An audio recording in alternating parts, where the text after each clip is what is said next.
So this is interesting. This is Van Jones, who purportedly is very much on the liberal side, kind of more the left, and he's an American political commentator, and he's saying that the Palestinian cause has been hijacked by Hamas. People that are trying to somehow justify what Hamas are doing, be morally ambiguous about what they do, is so completely appalling.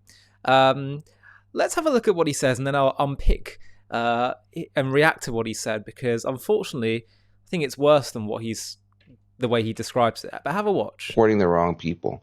The Palestinians deserve all the support in the world. Their cause is just. They want human rights. They want dignity. They want sovereignty. That's beautiful. And it's been hijacked by a Nazi organization called Hamas, who are terrible. They are not freedom fighters. They're freedom takers. They are not interested in democracy. They're not interested in human rights. They're not interested in women's rights. They're not interested in gay rights. They're not interested in anything that we care about over here. They are trying to destroy Israel way more than they're trying to help the Palestinians. Yeah. It's a Nazi organization. And I don't care if you're a Muslim Nazi, a Christian Nazi, a Jewish Nazi, a Buddhist Nazi. If you're a Nazi, I'm against you first. And then we work out everything else. So when you have a good cause that's been hijacked by bad people, that's tough. And so you got to be able to talk about this stuff honestly. But yeah, like I've had people, pull money out of things I'm a part of, like, but who cares? It's nothing compared to what those kids went through at the Nova Festival. Nothing compared to what the people went through at the kibbutz. You got to remember, I'm a progressive. Yeah. So Hamas attacked my people. Yeah. Those are my people. Exactly. On the kibbutz, those are liberals. Those are my people. The most liberal in the country. Those are my people. I'm a progressive. So Hamas pushes through with bulldozers and butchers my people.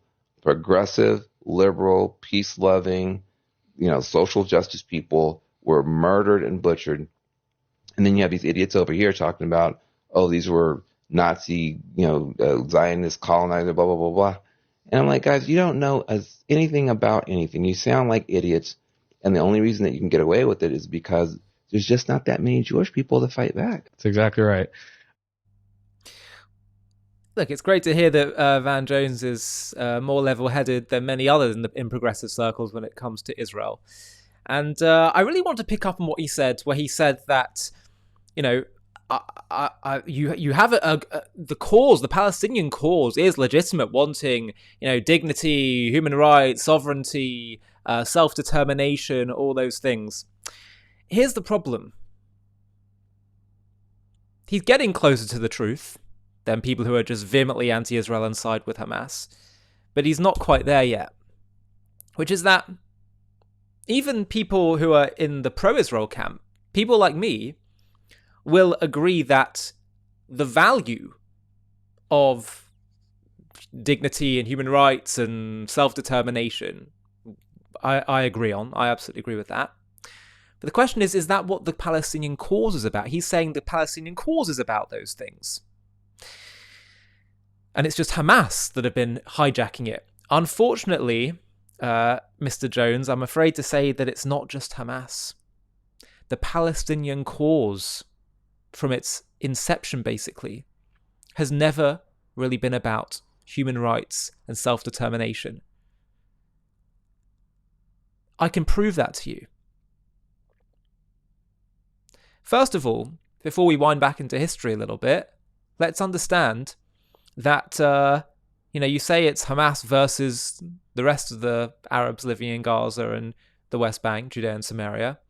According to polling, even recent polling done by Palestinian polling survey groups, there's majority support for what Hamas did on October 7th, still almost a year later. Over a year later, but the last poll I saw was done in, I think, sort of June, July, summertime. So, you say they're hijacking the cause. Are they hijacking the cause? Maybe they're representing the Palestinian cause. That's what Dr. Inat Wolf said, a progressive in Israel, who said that she would have said, if she was Prime Minister of Israel, she would have responded to President Biden, who stood up a few days after October 7th and said, Hamas does not represent the Palestinians. She would have said, respectfully, Mr. President, thank you for all your support of Israel, but sadly, Hamas do represent the deepest ethos of Palestinianism, which is the annihilation of the Jewish state. and suppression, oppression, subjugation, and perhaps in many cases annihilation too of the Jewish people. That's the big elephant in the room. And he speaks about the peaceniks, the progressives that were targeted and murdered and mutilated and kidnapped, among others, on October 7th. And they've come to understand that. They thought maybe there is a genuine legitimate grievance here that really is just about self-determination and human rights. And so they thought, let's extend our hand out in peace. And they found out that it was never about that. Not just Hamas, but the many of the civilians that live in Gaza were celebrating what Hamas did, holding the Israelis hostage, celebrating October 7th. And they found out that it's not actually about a legitimate grievance, it's about ideological hatred. So he says, I'm all for the Palestinian cause. Hamas hijacked it. No. Hamas represent the Palestinian cause. I'm saddened to say. If only it were about just wanting self-determination and human rights, this would have been solved at the inception, not even a few years into the conflict. It would have been solved at the inception. Because what was always been proposed was dividing the land. The United Nations said, look, in 1947, they said, look, we've got Arabs and Jews living in this land. They both live here through legal means. They purchased land to be here. They've come here. And some have been here longer than others. There was a Jewish state prior. That's the only sovereign state that's ever been in that land, ever has been a Jewish sovereign one. Otherwise, it's always been conquered or held by other nations or empires.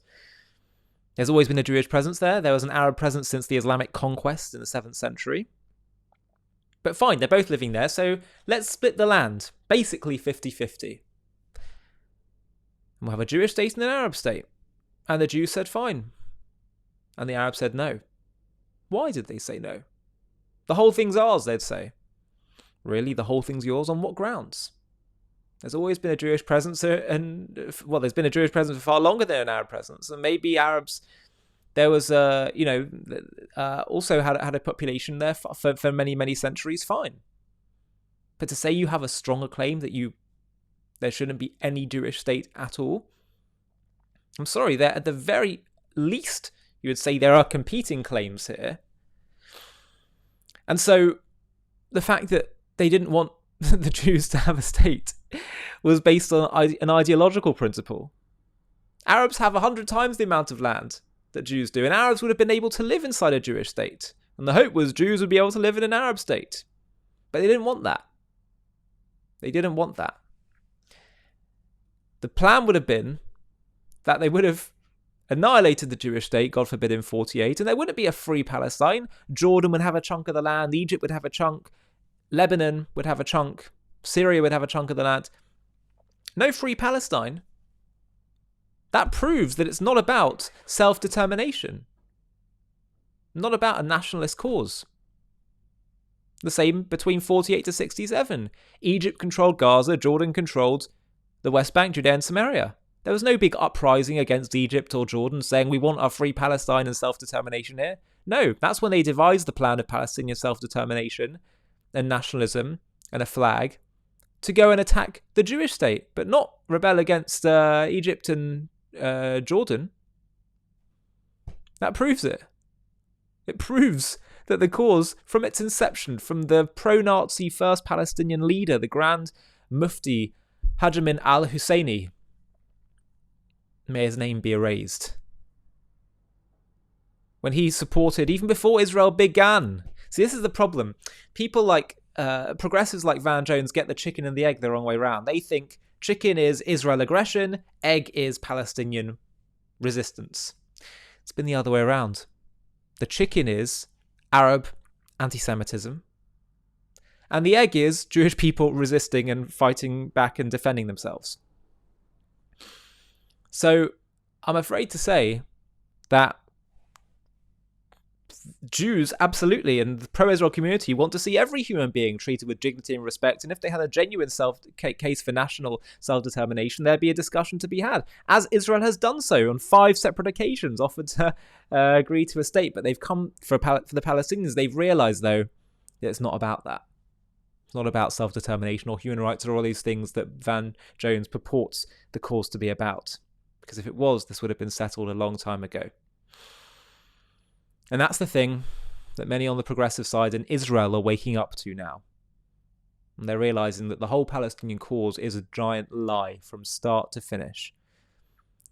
And that instead of trying to indulge in that anymore, which has been the cause and source of so many problems, and the belief that progressives have that the things that the Palestinians lament, displacement, occupation, war, all these things, are self-inflicted rather than inflicted by Israel. They chose to create these terrible circumstances they find themselves in. People that understand that start to have very different analysis of the situation and also start providing very different solutions to the situation. So Van Jones is getting there, but he's still living in a bit of a delusion, which is not that we disagree on the values of treating all human beings with dignity and sanctity, but on understanding what the cause is ultimately about.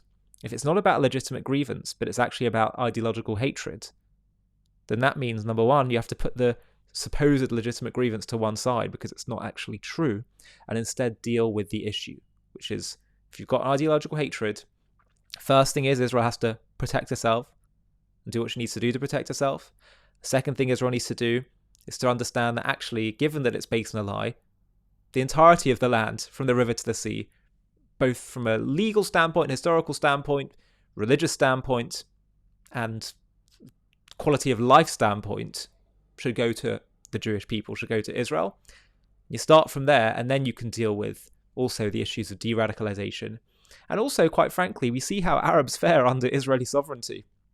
There's something to be said there, to learn there, from understanding that when you have exposure to Jews, exposure to Israel, that surely is going to play a role in de-radicalizing as well. Because let's not forget that many, perhaps if not almost all, of the October 7th terrorists had very, very few instances of exposure to Jewish people. The sad thing is, though, I must say as well, is that unfortunately there were some who did have exposure, who did go in and work in those kibbutz and in those communities as well, which shows that it's not just about exposure. It's also about an ideological hatred that runs so deep. And so much as Israel can try to do what she can to increase exposure, increase de-radicalization, which will work for some, the primary thing has to be understanding she needs to do whatever she needs to do to secure her people first. And even if that means that you have to say, we are simply not content with believing that we can de-radicalize this population en masse, then fine, so be it, and work from that step forward, whatever that's going to look like. But ultimately, the onus lies with the people that are aggressive, that are hating on you. The moral onus, the responsibility of what happens because of that, it lies with those who hate, lies with those who have a desire to eradicate another side without basis or justification. If you've made it so far in this video, I have a request for you. JTV has been having a really big impact in spreading the truth about Israel and creating positive associations with the Jewish people, Judaism, and Israel. We've really grown a lot, particularly in the last year, and we're having a really significant impact, both for Jews and non-Jews. But I really want to take JTV to the next level so we can start to compete with the other big online media beasts that are often peddling anti-Israel content. And the way we're going to do that is to scale even faster. So I'd love to build a team where we have other presenters doing shows like me, let's start doing documentaries, supplementary content, animated content, etc., etc.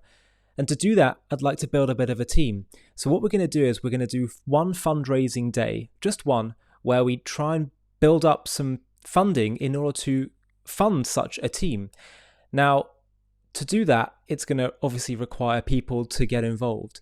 And I'm wondering if you would consider, if you're watching JTV content and appreciate what we do and want to help partner with us in taking this to the next level and spreading the truth farther and wider than ever before, I wonder if you'd consider partnering with us simply by running a mini page on the fundraiser that we do, where you just reach out to your contacts on that day that we choose to fundraise and see if they'll all chip in. If you'd be up for doing that, of which I would be so grateful, then please click on the Google form link in the video description of this video, where you can simply just put in a few contact details. It'll be a very small commitment, as I say, literally just one day that we'll all agree upon as a collective community. But the impact is going to be so big. There's such strength in numbers. If we all pull together and do this, we can take this to the next level. And as I say, all of us can partner together in bringing and spreading the truth to the whole world. So please do consider clicking on that link, filling in the form, and I'll be in touch very soon to talk about the next steps. Small commitment, but a big impact. Hi, thank you so much for watching. To watch another one, click here. To stay up to date with all our content, click here to subscribe. And if you're able to, you can help support JTV to grow and grow by clicking join below this video, where you can become a member and get perks including early access to videos and private live discussions with me. But most of all, you'll be partnering with us on our mission to change the world.